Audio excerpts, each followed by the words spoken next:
Ассаламу алейкум. Бүгүн мен сиздерге ушундай даярчылыкты тегип көргөзөмүн. Бизге узундугу 54 сантиметр, туурасы 44 сантиметр кесеме керек болот. Аны экиге бүктөйбүз.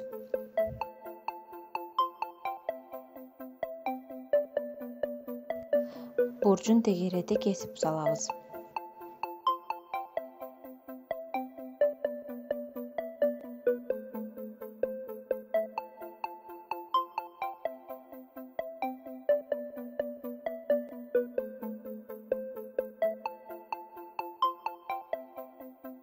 Кесип алган жагыбызды 1 сантиметр кылып бөгүп тегип чыгабыз.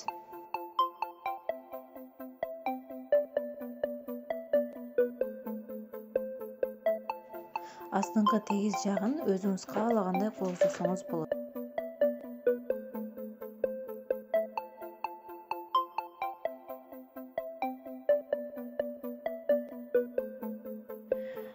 Эми айландырып бүккөн жерибизге шунур өткөрүп алабыз.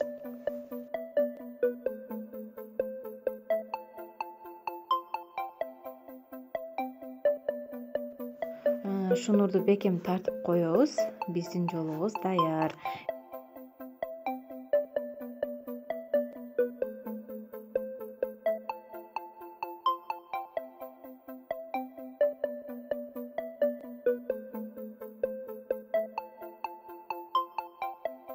Видео жаккан болсо каналга катталып, лайк, комментарий калтырып коюңуз.